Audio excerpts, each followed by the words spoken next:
Hello YouTube, welcome to this natural Q&A number 3. In this, I'm going to go back to the number 1 because there are some questions that were posted deep in the comment section that I didn't get to in the number 2, and then I'm going to transition into the latest segments. Abanazer Wol Gabriel asks, what did you major learn in university? What did your master's focus on? And your general experience with university? So as far as what I got in terms of degrees, I got a double degree in literature and communication.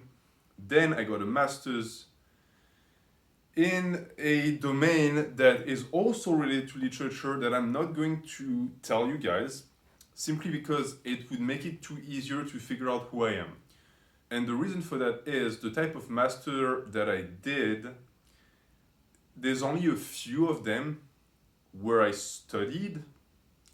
And if you connect the dots, it's easy to find the university I attended, and it's then easy to find the promotion and the year where I graduated, and then you can find my name. So I'm not going to say it, it's related to literature.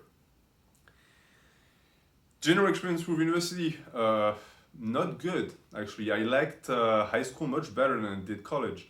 And I think it's the lack of structure that did it for me. Because it forced me to know how to structure for myself, but it took me a while. And so my first few years of university were really all over the place. I was doing good, not necessarily because I was working, but because the level was so low that anyone should be doing good at that level. So I never studied, and I just, get on easily, which is not something you want. You want to be challenged in life. So as far as the education aspect, not the greatest portion of my education. I like the master's much better because it was extremely hard, but in a sense, I went from a super competitive high school to a garbage college, there's no other term, for my bachelor's, and then I went to a very competitive master's. So I had that lull of 3 years where I sort of unlearned everything I knew about hard work in terms of education and applying yourself academically. And then I had to do a crash course because the master's was right there. And I was within a certain scope that made it that I had to get my master's in 2 years. I couldn't do an extra semesters. It was 2 years or nothing because my scholarship was going to run out if I did more than 2 years and I didn't have the money to pay for a master's. So interesting. And as far as the atmosphere and the people we are going to meet are going to usually be much better than high school. One, because there's a bigger pool of people, so you can find the ones that you actually have something in contact with. And two, people are more mature. How do you even pronounce that word? I don't know. And the atmosphere is more laid back. It's less childish in a sense. There's still a lot of childishness in college, unfortunately. And that mostly comes from the environment that is academia. There's a lot of toxicity in that environment. It's very passive aggressive, which is also the reason why now that I have my master's, I have no willingness to go back to get a PhD or anything or a second master's. I'm done with school. I think I'm done with school forever.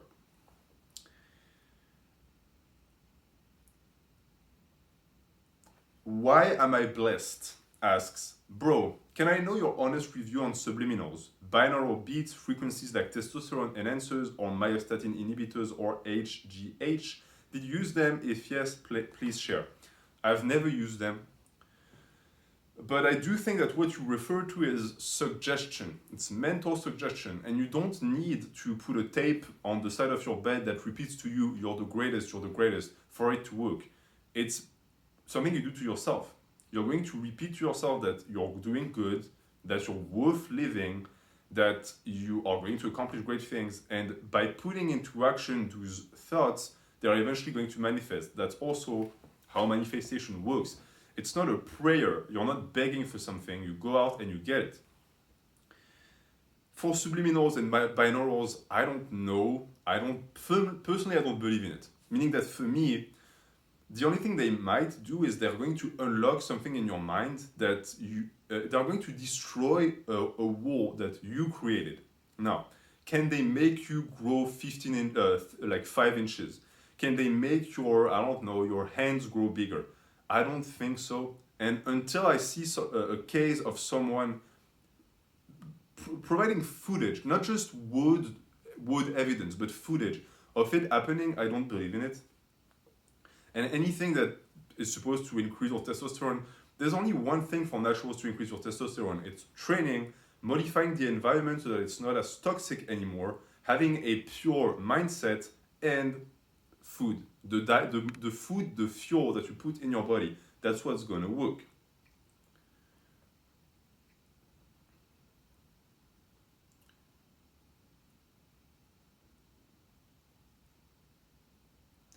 Muskox asks, since you work with AI, I'm curious if you are aware of Roko's basilisks.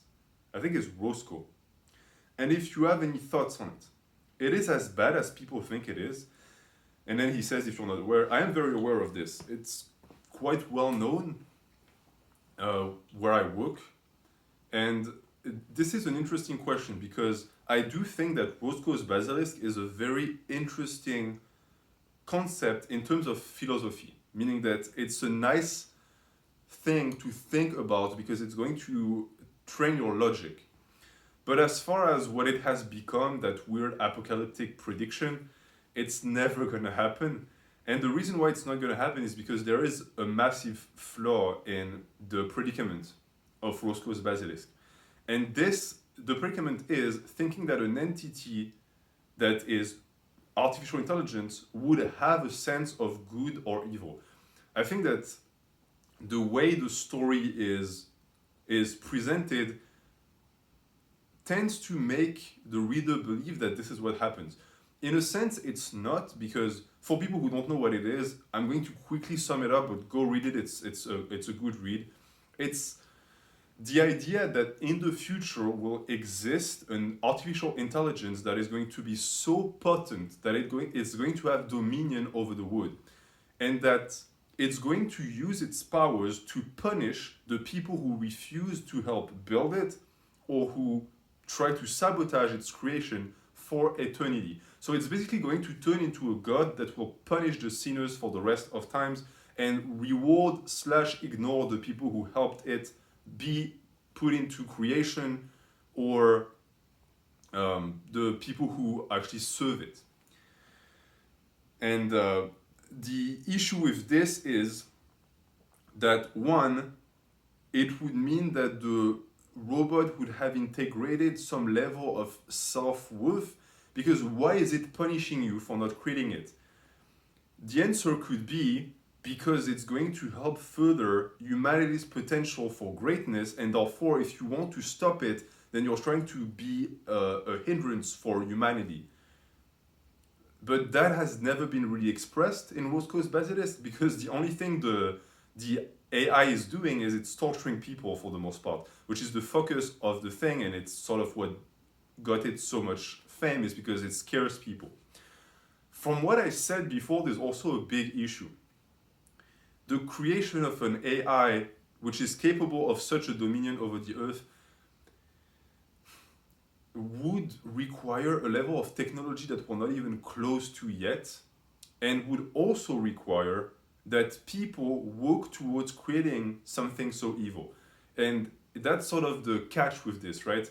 Because if you know that Roscoe's basilisk, the AI is going to eventually be created and torture you forever, then wouldn't you be better off trying to create it as soon as possible so that you're one of the chosen ones?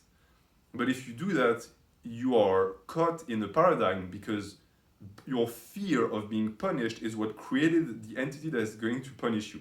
This is why I say that it's much more of a philosophical question than an interrogation about the dangers of technology and artificial intelligence, because it's much more reliant on that snake that bites its own tail than an actual application of technology. And also the idea that a robot would be able to torture you by taking your conscience and plugging it into a virtual simulation of hell, all of that is deeply based on religion and the view people have of what punishment awaits us when we die. I'm just going to answer your question in terms of, is it as bad as some people think it is? No, it's not. It's not gonna happen for multiple reasons. But what you have to keep in mind with artificial intelligence is that the robot is only capable of doing what the people who program it to do are. And then it can learn things by comparing what we call branches of knowledge with each other to create trees of knowledge that can then be compared, that can be put together to create another tree, etc., etc. But if you teach a computer how to count, to add 1 and 1, from that it will know how to add 2 and 2, and then 4 and 4, etc. So it knows how to count. It knows how to add numbers. If you tell it to make a cake, it cannot make a cake. They're specific, and they cannot learn. Unlike us, humans can learn. They can't learn. The amount of knowledge that they get is limited to what we want them to do. I'm not going to talk more about that, but if you have more specific questions about that topic, I would be happy to answer. David C. asks, I'm going through master's alternatives and they feel boring to me. I'd love to work in your field. May I ask what kind of master was it? If it's too personal, I understand. So I'm not going to tell you my master's because of the reasons I explained before, but it wasn't relevant to my hiring at that company. Meaning that it sort of was for a very small portion of it, but if you think that you need to do some insane STEM degree to work in AI, that's not necessarily the case, because AI is not only it's not only programmation, it's not only very advanced application of arithmetics or equations. There are other areas. Machine learning is a very vast discipline and you can do a lot of things. So what I would tell you to do is research, like as if you were trying to find a job. Research a company that works in AI around you and look at what they require, look at what they want. You will find that they want people from all walks of life. I work with people who did masters in history. I work with people who have masters in languages. It all works because you will have a role in the team.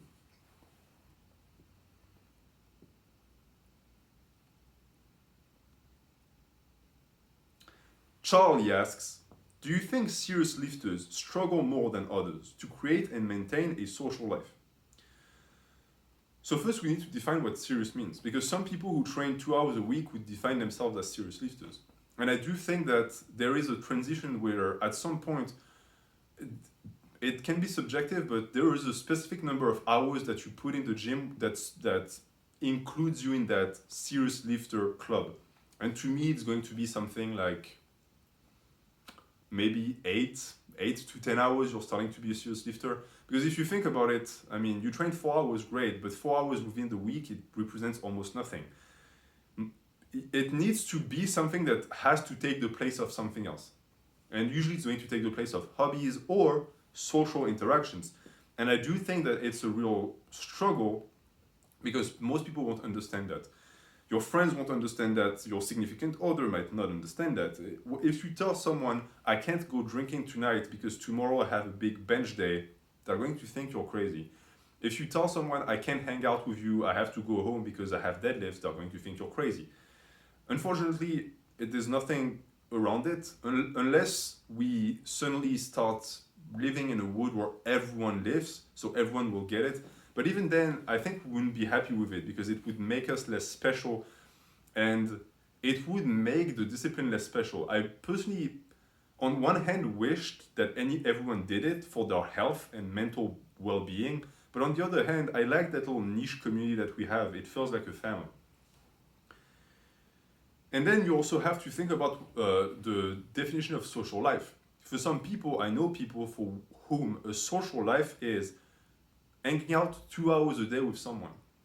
And if they don't have it, they feel bad because they're extroverts. That to me is the definition of hell. I would be miserable if I had to spend so much time with people. So it's going to widely depend. If you're on the far end of the spectrum like I am, I'm not antisocial, but I don't need people to feel whole, to feel recharged. People drain me. If I spend 3 hours in a car with people, I will come out as if I just ran a marathon. It's it saps my energy. And I know a lot of people like this, and we are the type of people that need to be alone to recharge, and then we can go out there. As far as extroverts, it's the opposite. They feed off of the energy of people. And for me, because you asked for my experience, I come from a family of extroverts, and I'm the only introvert. So at family gatherings, they sort of get stronger, like they get powered by the sun, and I'm just dying in a corner. At Christmas, it's 3 a.m. I just want to go home and sleep, and I'm just going stronger and stronger. It's something you're going to have to deal with. I personally think that a lot of the pain and resentment that serious lifters are going to feel either are going to come from the fact that they have to make a choice between seeing people that they love and training, which in reality is not a choice. It's you deciding what is most important in your life, or there are going to be guys like me who don't care, but there is an emphasis on social life. There is an imperative on social life. If you don't have a social life, then you're considered to be lesser. And when I see what some people consider a social life, like going to bars, going to clubs, I don't want to do that. I don't want to have to do that. And I personally won't, because I don't care about what people think. But I do think that younger people might get pressured into thinking that this is something they have to do to be a normal person. And so it's going to impact them. It's going to make them feel worse. And if it makes them stop training, it has an adverse effect on their life. Natural Hypothermia asks, do you practice mindfulness? So I'm not too sure what mindfulness entails. Is it being aware of what you do at all moments during the day? Is it having the stream of consciousness? Actually, you know what? I should probably Google that. Mindfulness. I do have a very specific approach to life. But let's see if it actually corroborates with mindfulness. Mindfulness is a type of meditation in which you focus on being intensely aware of what you're sensing and feeling in the moment without interpretation or judgment. So no, I don't do that. I don't meditate. For me, meditating is what I do in the gym. When I train, I meditate. And I already are sort of doing that in everyday life, meaning that if you could listen to my thoughts, most of the time it's dead air. Nothing happens. And it's always funny when people who are not like this ask me what I'm thinking about, because the answer is nothing, and they think I just try to hide what I'm thinking, but it's nothing. I think about nothing. I decide when I want to think about things. And when I do think about things, I'm quite active. Most of the time, nothing happens.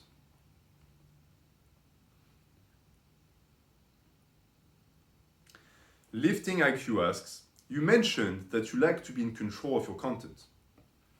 It seems like YouTube changes its terms of service regularly, and they still have ultimate power over whether you exist on their platform or not.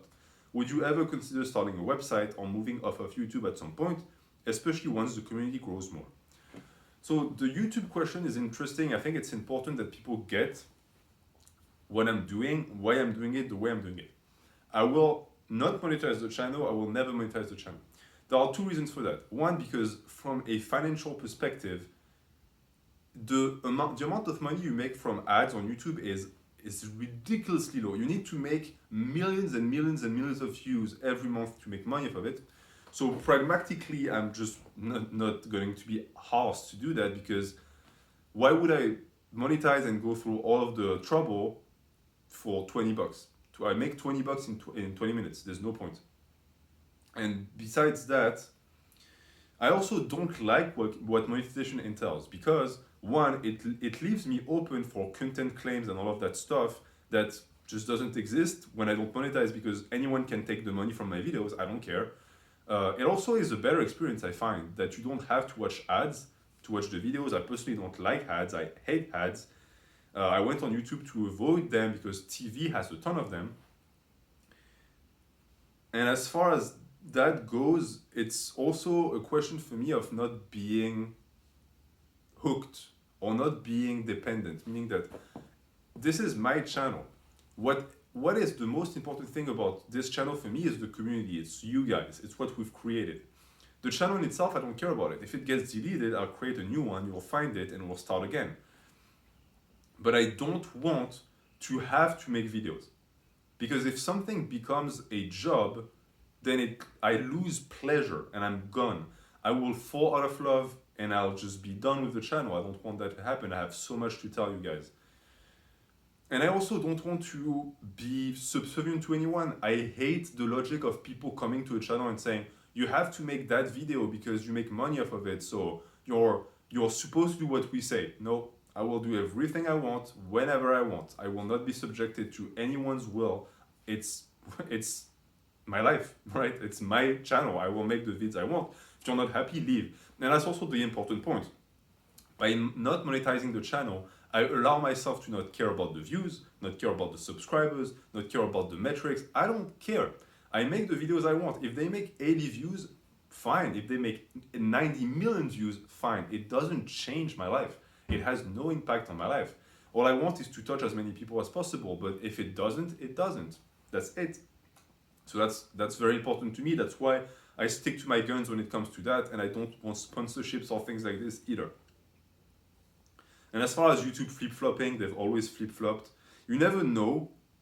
This channel could be banned. I mean, I have videos that if a certain guideline is installed, could mean that the channel is deleted.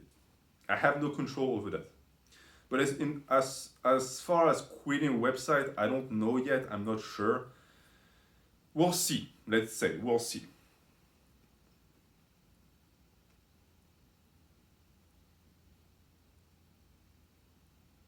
Okay, so that was the end of the Q&A number 1. Let's check the question of Q&A number 2. Because I do think I answered some of them last time. So I'm going to finish this video with a few. So, let's see here. That's tough to pronounce. Einhar K, I hope I pronounced your name properly. What 3 books would you recommend? Book of Five Rings, Agakure, and the last one would be The Meditations by Marcus Aurelius. All of the books I recommend are books I review in The Educated Barbarian, so I suggest you check it out. Carl from Axe Truth says, my friend at Google says that AI is basically an overhyped algorithm. Do you agree? Interesting question and good question. So what is AI? Exactly. AI is not hard to understand. It's a group of people who teach a machine how to do certain things, and when the machine is triggered by a stimulus, it's going to give the answer it was programmed to give. An elevator is an AI. It's a very basic, it's a very, what is the term? Rudimental form of AI, but it's an AI. But it's binary in nature. The AIs that you have today, because they can do so many things, they're usually not specific. So the elevator takes you from floor A to floor B. The AIs nowadays are going to give you the weather, they're going to turn on your lights, etc., etc. So what is really changing is the range of things that they're able to do and the precision that they're able to use to do them. That's how they're really evolving. But they're still technically an algorithm, meaning that the fantasy of thinking that the machines are going to take over would require the machines to have a conscience, because the conscience is going to trigger the actions. If a machine takes over, what really takes over is not the machine, it's the human that programmed it. Will AI be used, and is AI used for sinister means? Yes, we have drones. Nowadays you have drones that don't even need someone on the other hand to pilot them, they just know what they do. But did the drone wake up one day and think, I'm going to kill people? No, it was programmed to do that by someone, and it does it exactly the way it was taught to do. So it's that. Would I call that overhyped? No. It's actually underhyped, because it's exponential. That's why I think there's a lot of fear surrounding AI. One, because people don't know what it is, and therefore they fantasize about it and they create myths around it. And also because it's the future in the most literal sense, because it builds upon itself. Once you've taught a machine to do 15 tasks, you will never have to teach it to do the 15 tasks again. And even better, if you want to create a machine 2.0, you won't have to teach it these 15 tasks, because you can have the first machine teach the 15 tasks. You don't even have to do it. So it's it's knowledge that will build upon that is going to be there for the rest of times that just is going to exponentially grow and make AI better and better. That being said, it's quite laborious because you have to teach those things. When you have a little gadget that can detect your face when you take a picture, that took a lot of work because the thing wanted to detect your nose as your eye. It wanted to detect the background as skin for some reason. And it's also the reason why the fear of AI going completely out of control is not going to happen because we struggle so much to get it to do stupid basic things that it's not going to somehow create a nuclear bomb. There's no issue with that, but it's not overhyped.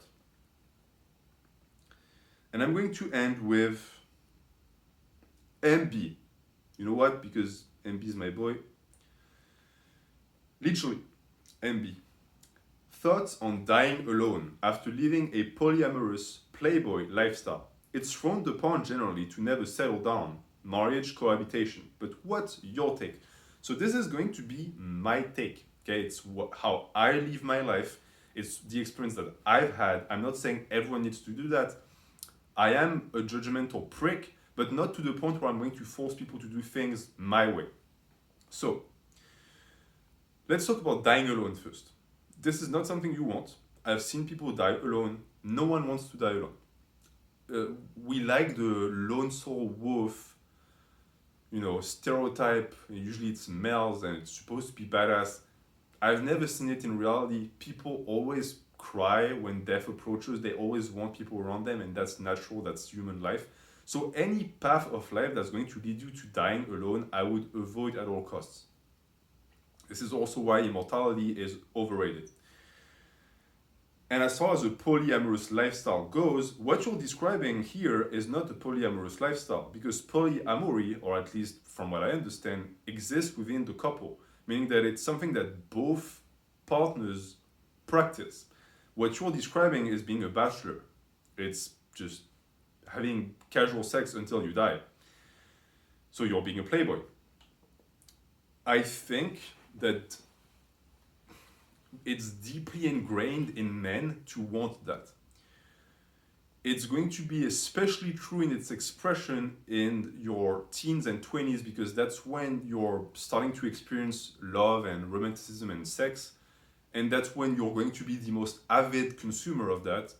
And that's also when you're most of the time going to be in environments that are going to be highly correlated with your ability to score because high school, living on a college campus, that's when you're surrounded by the opposite or the same sex, people that you're attracted to, that are going to be very open to those type of casual relationships as well. You can, if you want, pursue that lifestyle past that. Some men do that in their 50s and 60s. I personally would not recommend you do that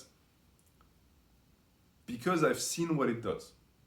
I've seen what it does to the men, I've seen what it does to the women. Because we always think about the men in that, meaning that we're thinking, is the man happy? If they die alone, they don't have kids, what happens?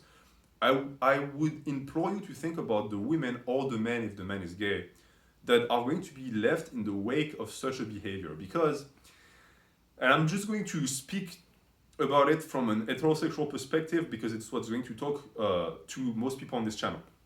If you're a man and you multiply conquests and you multiply partners that are going to be women, do you think these women are happy? The answer is no. The answer, the reality is that these women tried to secure the men and they failed. And they might have lied to the man to secure him by saying, oh, I'm fine with a casual relationship, etc. But the truth is, it was just a strategy. And when the strategy fails, the woman is left bitter and alone. So a man who starts dating when he's 15 and who is going to either jump from woman to woman or, and that's what most men do, which is, in my opinion, despicable, stay with a woman until she's past the expiration date and they take a new one. That man creates so much pain and sadness in their life that even if they were happy about it, I think it's completely immoral. Because what they've done to the wood is just despicable.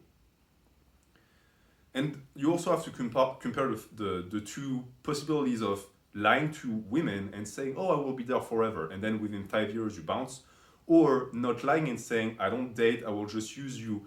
But in reality, no men do that. There's always some level of lies involved to keep the women around you until you're done with them. So to me, it's not a lifestyle that you want for yourself. It's going to rot your soul. And it's true that it's frowned upon to not settle. That being said, I think that if you're not going to settle, you should have the decency to not lie about it to the people that you date.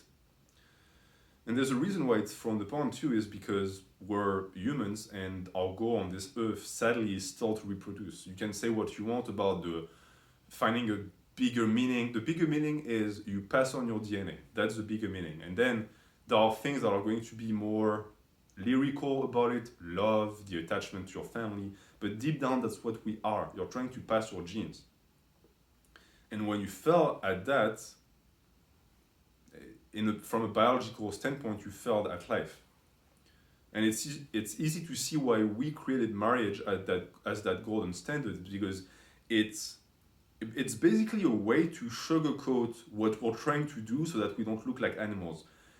By adding religion to the mix, etc., it's still just creating offsprings, but now it's within the parameters of family. It becomes sacred. It's not just animalistic. So that's pretty much that. I could speak about the subject more if you gave me a more pointed question, but I'm going to end up with what I want my life to be like. I personally started dating very late in my life, in my 20s, not through lack of opportunities, but through a complete inability on my part to seize opportunities, meaning that I was blind. When people wanted me, I couldn't see it. It was not obvious to me. I think a lot of young men can relate to that. And I sort of, had the wild years in my very early 20s. And then I quickly realized that this was not making me happy and that it's not a life I want.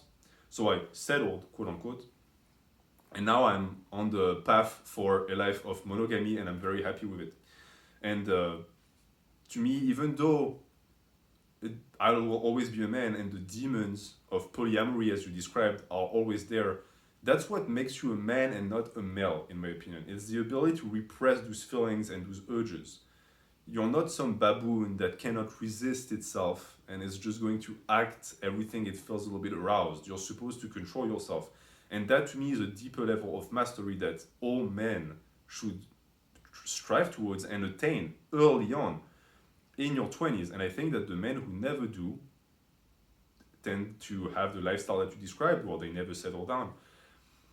And then there's also the fact that some men are resentful because they can't get partners, so they're going to point the finger at those who can and who have tons of partners and who enjoy hypergamy, which is also, in my opinion, a little bit sad because it's not pure. It's not coming from a virtuous place. It's just coming from a place of envy. And that's something that we could also be discussing if you wanted. So I'm going to leave you here. Thank you for all of those questions. If you have more, add them here and I will continue answering them in these natural Q&As. Have a good day.